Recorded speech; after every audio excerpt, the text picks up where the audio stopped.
Hey everybody, welcome to another Lunch with Laura. We are upright today. I am Laura LaCursi and I help virtual assistants grow their businesses. For those who are not familiar with me yet, I am the founder of the Elite Virtual Assistant Agency. We are a full service agency. I am also the creator of the Elite VA Hub, which is a website that we put together. It's a free membership area. It's got lots of resources and trainings for anybody in the virtual assistant space. This amazing Facebook group, which I'm so happy to have all of you here today. Also the VA School, which is an online course that helps you build your virtual assistant business from the ground up. That's actually going to be launching again in February, so stay tuned for more information on that. And so today what we're going to talk about, and don't mind me, I'm looking at my notes just because I don't want to miss any important notes to you guys here today. But we're going to walk through 4 steps to market your virtual assistant business online today. And those 4 steps are going to include creating your online presence, your email, domain, and signature, getting social. So we're going to talk about what you need to create that presence on social media. And then also we'll get into branding your business. So not everybody might be there yet, but it's always a good thing to keep in mind, and you'll understand more when we get to that point. But first, I really wanted to tell you guys about a quiz that I recently put together, and it's live now. So I'm going to go ahead and drop the link in when I'm done. I'll drop it in the comments, but I encourage all of you, no matter what level you're at in your virtual assistant journey or your virtual assistant business, to check out the quiz. It actually took me a really long time to put together. It covers a lot of areas of a business. It's going to take you under a minute probably to actually do it.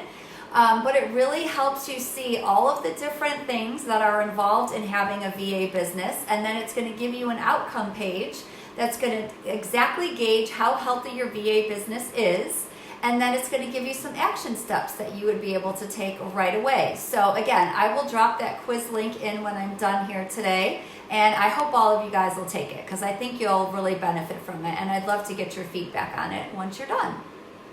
Okay. So one thing that I really like to point out when we talk about marketing is that marketing and selling are 2 completely different things. And a lot of times they get confused. So we are going to really just talk about marketing today. We're going to talk about marketing in the online space versus doing that in person. Now, anybody who knows me knows I am a huge proponent of in-person networking. I think it's actually easier to get clients that way. I think you get a better quality of client overall, but it's not for everybody. And depending on your situation or where you live, it might not even be feasible. So today we're going to concentrate on the online space. So the very first part, obviously, in marketing your VA business is creating that online presence for yourself.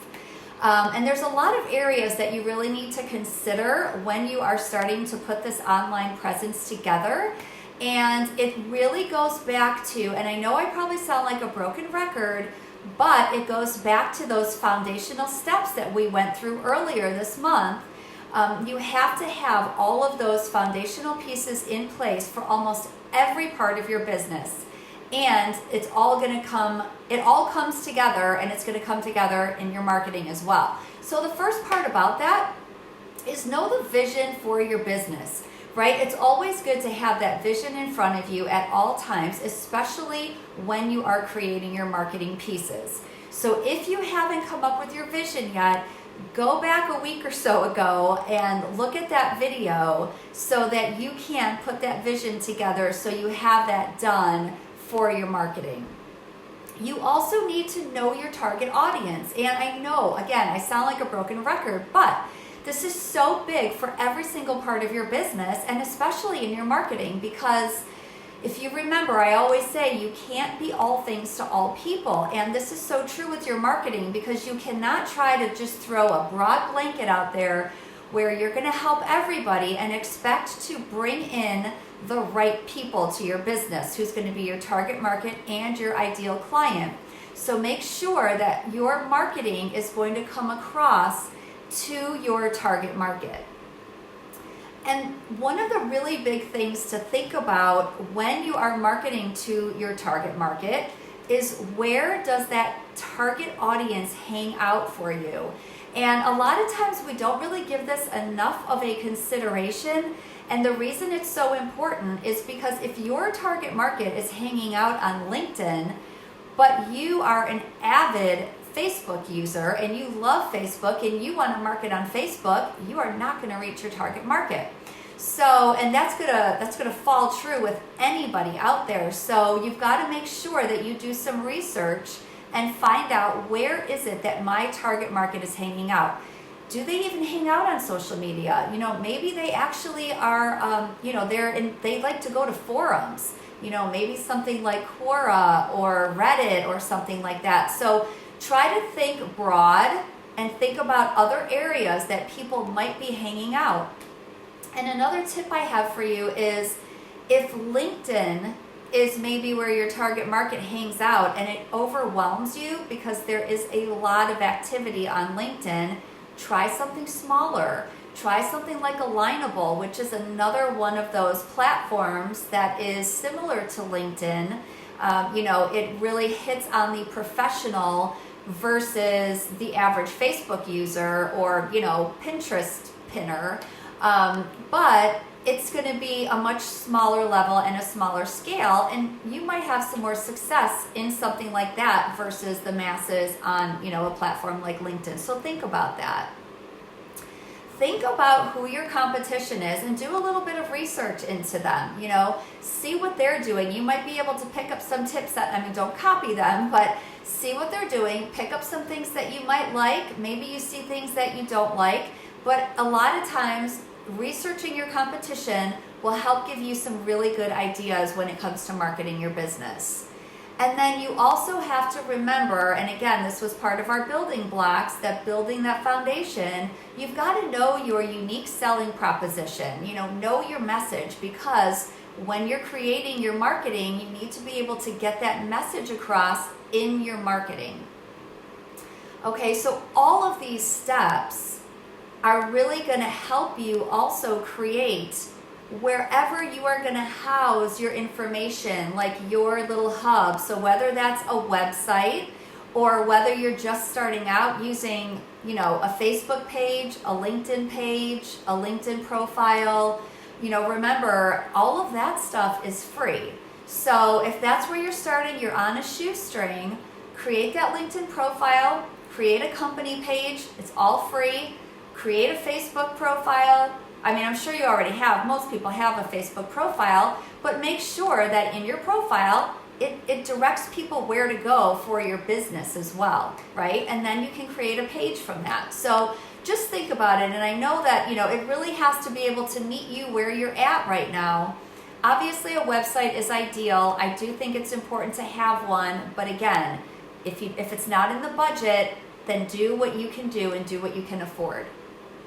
Okay, the next thing is the email domain and signature. So again, if you are on a shoestring and you need to use a free account like a Gmail account, that's fine for starting out, but always try to get yourself, if you can, that custom domain, because it just comes across more professional.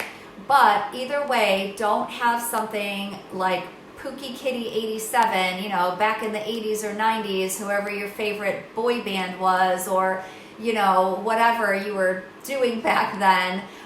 Don't use a cutesy little name like that, because it's really unprofessional. At least if you're going to use a free account, go ahead and create something that is going to reflect your business. So whether it's got your company name in it or whatever it's going to be, whatever your services are, make sure to incorporate that into either your domain or your free account if that's where you're starting out.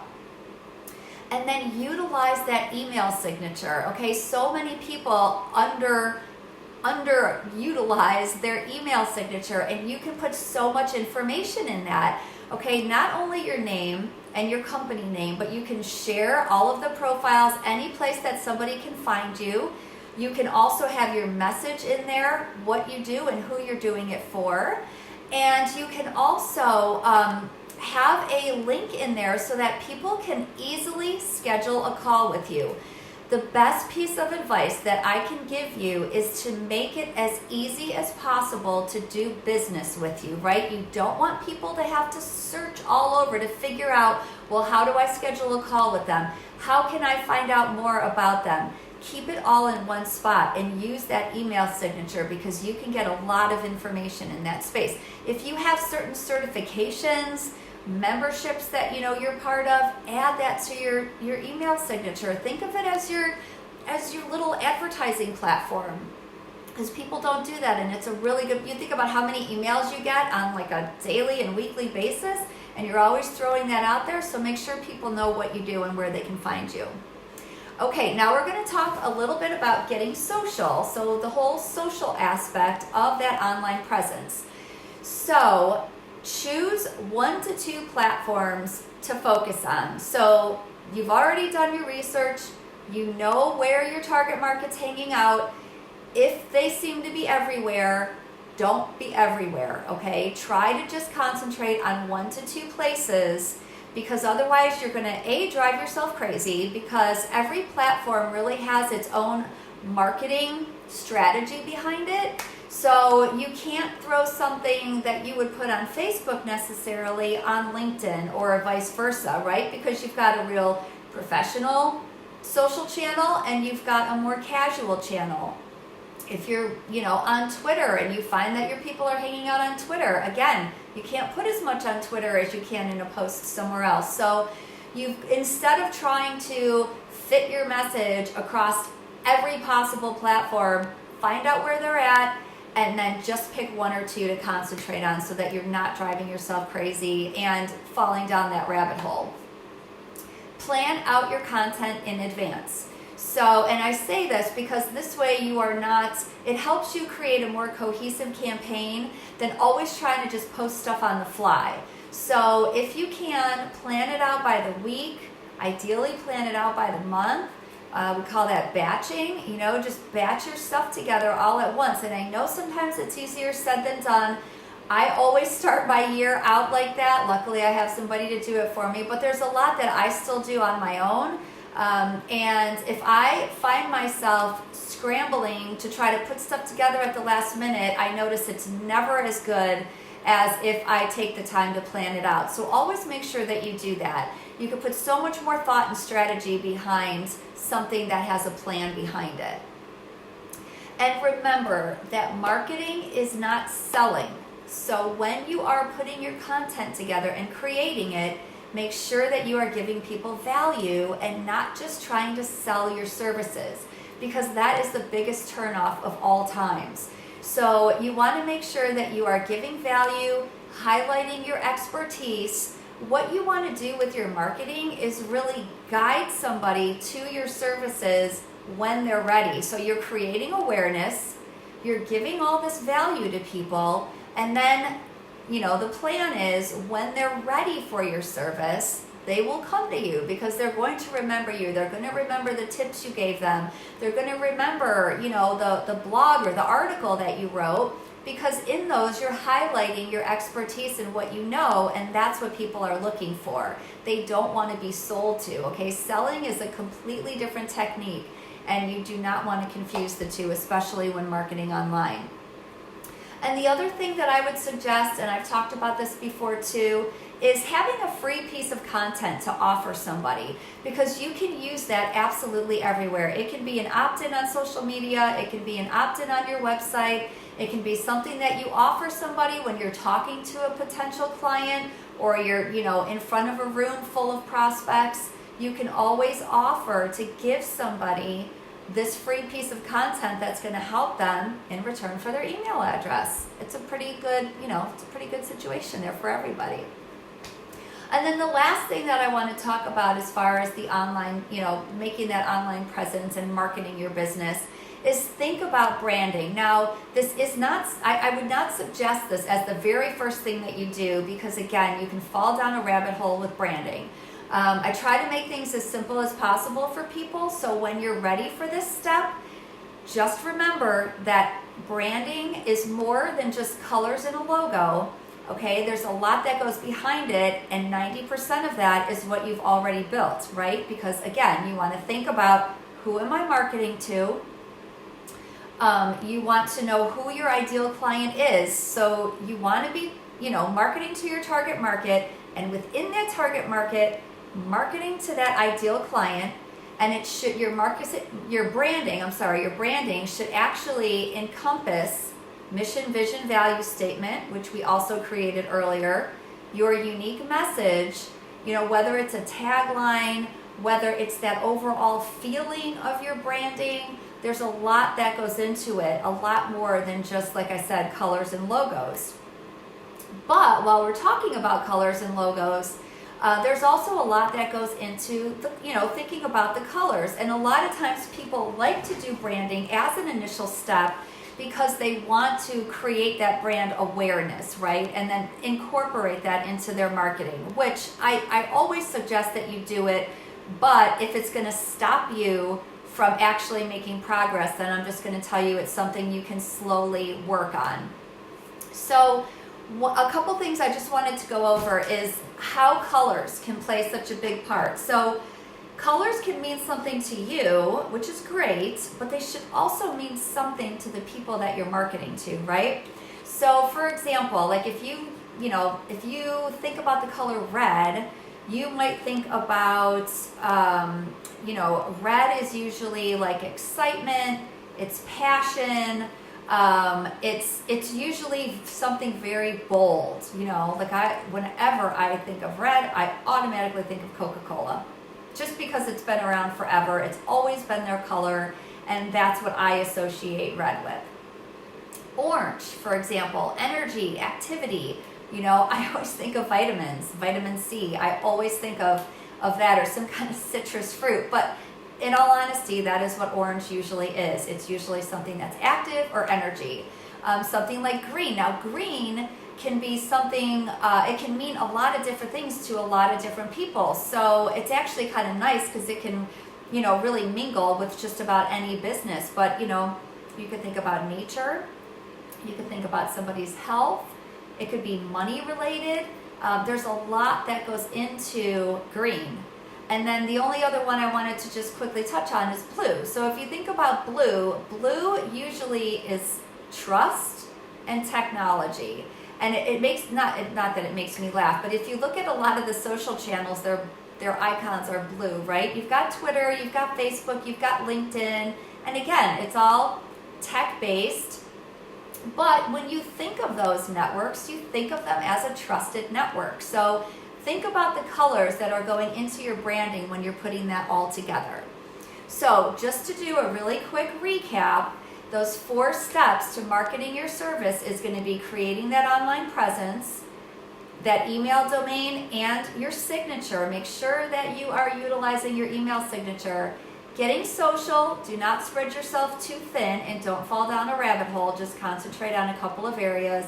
And then branding your business. So put some thought into branding instead of just going with like, hey, I like purple and this is my favorite flower. Not that you can't do that, but you want to make sure that it resonates with the people you're marketing to just as much as it resonates with you.